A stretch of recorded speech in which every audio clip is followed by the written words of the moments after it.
আসসালামু আলাইকুম রহমতুল্লাহ। প্রিয় শিক্ষার্থী বন্ধুরা, আশা করি সবাই ভালো আছো। এসএসসি এক্সাম প্রিপারেশনের টেক কোয়েশ্চেনের আজকে পার্ট 3 এবং সর্বশেষ এই পার্টটিতে আমরা আরও 20 থেকে 25টি প্রশ্ন সলভ করব। এই প্রশ্নগুলা আগের মতো করেই, অর্থাৎ তোমরা আগে তোমাদের মতো করে খাতা নিয়ে লিখবে, অর্থাৎ তোমরা তোমাদের মতো করে সলভ করবে এবং পরবর্তীতে আমি প্রত্যেকটার অ্যান্সার ব্যাখ্যা করে বুঝিয়ে দেব। তোমাদের যদি কোনো অংশে ভুল হয়ে থাকে তাহলে সেই ভুলগুলা কেন হচ্ছে বুঝতে পারবে। প্লাস টেক কোয়েশ্চেনে তো তোমাদের মনের ভিতরে কোনো প্রশ্ন এখনো থেকে থাকে, সেই প্রশ্নগুলো আশা করি ক্লিয়ার হয়ে যাবে। তো এর আগে তোমরা জানো মাত্র 3টি নিয়মে কিভাবে ট্যাগ কোয়েশ্চেন সলভ করতে হয় তার উপরে ভিডিও দেওয়া আছে। এমনকি তোমাদের এসএসসি 2022 সালের প্রত্যেকটা প্রশ্ন কিভাবে সলভ করতে হয়, এক একটা প্রশ্ন ধরে তার অনেকগুলো উদাহরণ দিয়ে, অনেকগুলো মডেল কোয়েশ্চেন দিয়ে একটা সম্পূর্ণ ফুল ফ্রি কোর্স দেওয়া হয়েছে, যেটা ডেসক্রিপশন বক্স এবং আইট্যাগে লিঙ্ক দেওয়া আছে, তোমরা সেখান থেকে ভিডিওগুলো দেখতে পারো। তো চলো কথা না বাড়িয়ে আজকের ভিডিওটি শুরু করি। তোমরা ভিডিওটি থামিয়ে থামিয়ে এই যে প্রশ্নগুলা দেওয়া আছে এই প্রশ্নগুলোর উত্তর খুব ঝটপট তোমাদের খাতায় লিখে ফেলো। অবশ্যই লিখবে, কারণ এই প্রশ্নগুলো যদি তুমি প্র্যাকটিস করো তাহলেই তুমি ভালোভাবে বুঝতে পারবে। তো অবশ্যই তোমাদের কাছে অনুরোধ করছি, তোমরা আগে খাতা নিয়ে তোমাদের কাছে যে সম্ভাব্য উত্তরটি মনে হচ্ছে যে এটা হতে পারে সেটা লিখে নাও। যদি তুমি লিখে নাও তাহলে তোমার প্র্যাকটিসটি ভালো হবে এবং তুমি নিজেকে যাচাই করতে পারবে। তো এখানে মোট আজকে 24টা প্রশ্ন দেওয়া আছে, হ্যাঁ 24টা। তো এই 24টি প্রশ্নের উত্তর আগে তোমার খাতায় সুন্দর করে লিখে নাও। তো বন্ধুরা, আশা করছি ইতিমধ্যেই তোমরা তোমাদের এই প্রশ্নের উত্তরগুলা লিখে নিয়েছো, অর্থাৎ ভিডিওটা থামিয়ে রাখো, থামিয়ে তোমরা সবগুলো প্রশ্নের উত্তর লেখা হয়ে গেছে আশা করছি। চলো আমরা এর উত্তরটা দেখে নিই এবার। প্রথমটা 1 নম্বরে ছিল none of us can live without friends. তো এই জায়গাটাই খেয়াল করো, ক্যান আছে, তোমরা জানো মডেল ভার্ব যদি থাকে সেটা আগে নিতে হয়। আর যেহেতু নান দ্বারা বাক্য শুরু হয়েছে তার মানে নেগেটিভের চিহ্ন থাকলে আর নট বসানো যাবে না। আর নান অফ আস মানে আমাদের কেউ বলতে কি এর পরিবর্তে প্রোনাউন বসছে কি উই।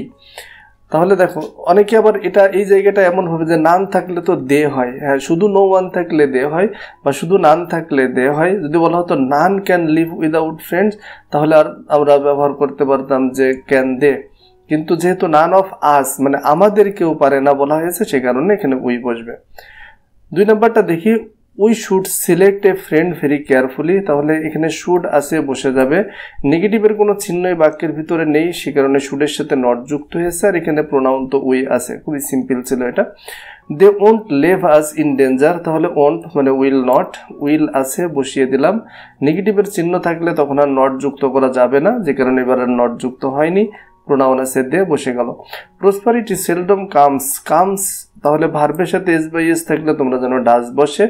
আর সেলডম এই যে শব্দটা, এই শব্দটা হচ্ছে নেগেটিভের চিহ্ন, তো নেগেটিভের চিহ্ন থাকলে সেখানে আর নট যুক্ত করা যাবে না যে কারণে ডাজের সাথে নট যুক্ত হয়নি। আর প্রসপারিটি এর পরিবর্তে প্রোনাউন বসে ইট।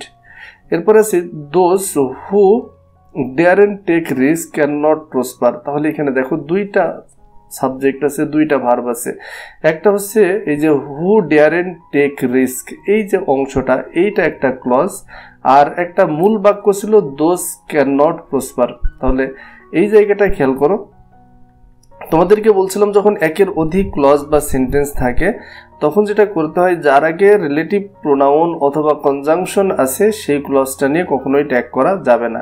তাহলে আমাদের এখানে ভার্ব নিতে হবে ক্যান নট এবং সাবজেক্ট নিতে হবে কি নিয়ে, এই দোজ এর হিসেবে। অর্থাৎ এই যে রিলেটিভ প্রোনাউনযুক্ত ক্লজটার বাক্য কখনোই কি করা যাবে না, ট্যাগ কোয়েশ্চেন করা যাবে না। তাহলে ক্যান নট আছে, ক্যান বসলো, নট থাকার কারণে নট যুক্ত হয়নি। আর দোজ বলতে যেহেতু এটা প্লুরাল তার পরিবর্তে দে বসছে।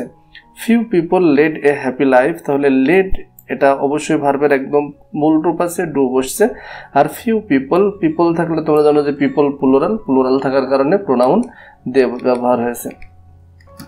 এরপরেরটা আমরা আসি, what we need most to be happy is contentment. তাহলে এই জায়গাটায় ইজ কন্টেনমেন্ট এটা হচ্ছে ভার্ব, আর what we need most to be happy, আচ্ছা এই যে পুরাটা মিলে একটা ক্লজ, এই ক্লজটাকে বলা হয় নাউন ক্লজ। তো নাউন ক্লজ এই বাক্যের সাবজেক্ট হয়েছে, তো এই পুরাটাই সাবজেক্ট, এখানে পুরাটাই কি সাবজেক্ট। তো এই সাবজেক্টটা যখন কোনো বাক্যে ফ্রেজ অর্থাৎ জিরান্ড ইনফিনিটিভ বা ক্লজ কোনো বাক্যের যখন সাবজেক্ট হিসেবে ব্যবহার হয় সেটা সবসময় সিঙ্গুলার হয়, সেখানে যাই থাকুক না কেন। আর আরও মজার বিষয় হচ্ছে দেখো ভার্ব এইটা যদি প্লুরাল হতো, খুব সহজে বোঝা যায় একটা বিষয়, এইটা যদি প্লুরাল হতো তাহলে ভার্ব কখনোই ইজ বসতো না, ভার্ব কখনোই কি ইজ বসতো না। তাহলে তুমি যদি কখনো কনফিউজড হয়ে পড়ো যে একটা বাক্যের এর সাবজেক্টটা কি বুঝতে পারছো না, সেটা সিঙ্গুলার নাকি প্লুরাল, তখন অবশ্যই ভার্বের দিকে খেয়াল করবে। তোমরা জানো সিঙ্গুলার সাবজেক্টের সাথে সিঙ্গুলার ভার্ব, প্লুরাল সাবজেক্টের সাথে প্লুরাল ভার্ব বসে। তাহলে এখানে যেহেতু ইজ আছে, সিঙ্গুলার ভার্ব ব্যবহার করেছে এরা, তার মানে সাবজেক্টটা অবশ্যই সিঙ্গুলার হবে। তুমি যদি নিয়ম নাও জানো, নাও চেনো, তারপরেও ভার্ব দেখে খুব সহজে বুঝতে পারবা। এখন এই পুরাটা মিলে তো আর কোনো ব্যক্তিকে বোঝাচ্ছে না, তাই না? তো যেহেতু কোনো ব্যক্তিকে বোঝাচ্ছে না, তাহলে সিঙ্গুলার হলেও এটা হি সি বসার কোনো সম্ভাবনা নেই। কি বসবে? ইট বসবে।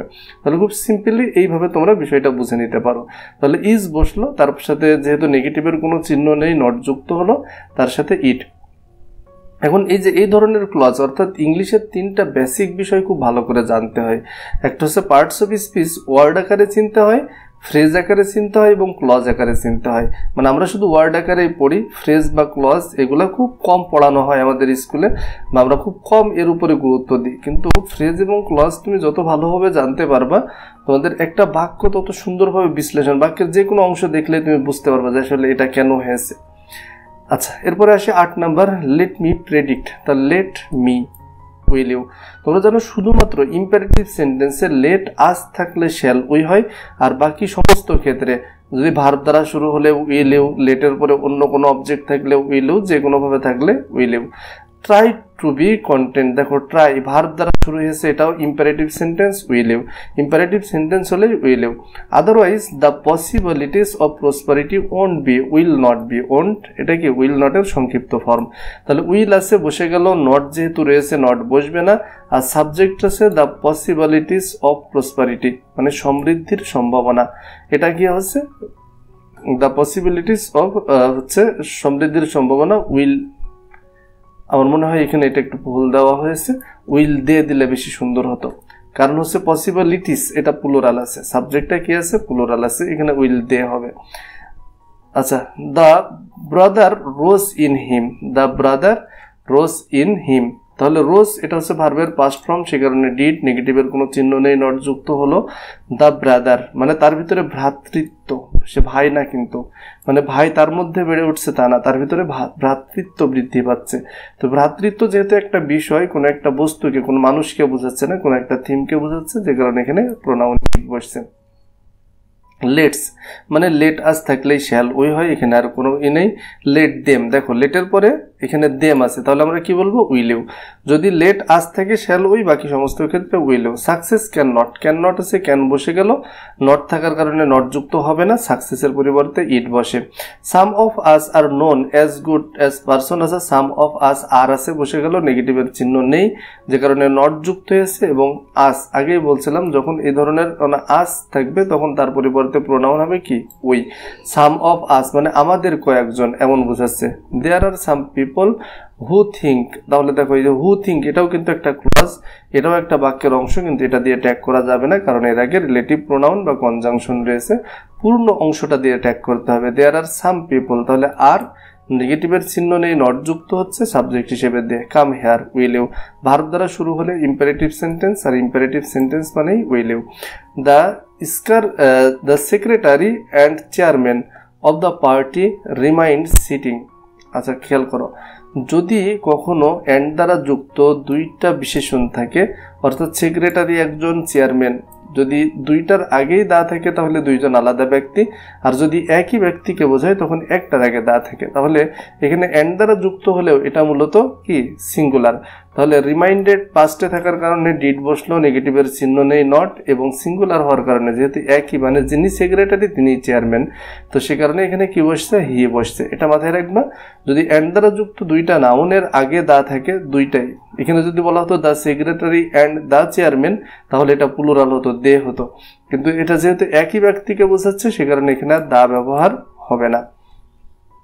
The girl in her placed us all, তাহলে প্লিজ পাস্টে আছে, নেগেটিভের চিহ্ন নেই, নট যুক্ত হলো। The girl in her placed us all. আচ্ছা, তাহলে ডিডেন্ট শি হবে, সরি এখানেও ভুল দেওয়া হয়েছে, the girl in her placed us all. আচ্ছা, he has little idea, he has little idea এই জায়গাটায় তাহলে হ্যাজ আছে বসে গেল, লিটিল নেগেটিভের চিহ্ন নট যুক্ত হবে না, হি বসে গেল। ফিউ পলিটিশিয়ানস আর অনেস্ট, তাহলে আর বসলো, পলিটিশিয়ানস যেহেতু নেগেটিভের কোনো চিহ্ন আছে, হ্যাঁ ফিউ আছে, ফিউ লিটিল এগুলা নেগেটিভের চিহ্ন, তো নেগেটিভের চিহ্ন থাকার কারণে আর নট যুক্ত হচ্ছে না। পলিটিশিয়ানস যেহেতু প্লুরাল আছে দে বসছে।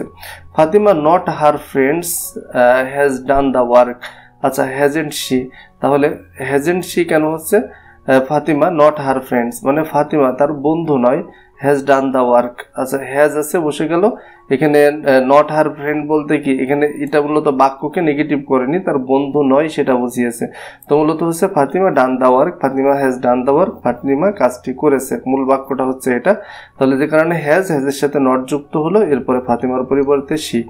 You shouldn't be here at this time, should আছে বসে গেল, নটের চিহ্ন নেই, নেগেটিভের চিহ্ন আছে যে কারণে শুডের সাথে নট যুক্ত হয়নি, আর ইউ সাবজেক্ট হিসেবে বসে গেছে। সর্বশেষ যেটা আছে how beautiful the sky is, তোমরা জানো এখানে এই দুইটা সাবজেক্ট এবং ভার্ব এটা নিয়ে ট্যাগ করতে হবে। এখানে ইজ আছে বসে গেল, নেগেটিভের চিহ্ন না থাকার কারণে নট, আর দ্য স্কাই এর পরিবর্তে ইট বসছে। তো বন্ধুরা আশা করি তোমরা প্রত্যেকটা প্রশ্নেরই সঠিক উত্তর দিতে পারছো, বা কার কয়টা ভুল গেছে বা কয়টা পেরেছো সে বিষয়টা অবশ্যই তোমাদের কমেন্টের মাধ্যমে জানাবে। এর পরবর্তী ভিডিও দেখার আমন্ত্রণ জানিয়ে এবং তোমাদের সবার কাছে দোয়া প্রার্থনা করে আজকের মতো বিদায় নিচ্ছি। আল্লাহ হাফিজ।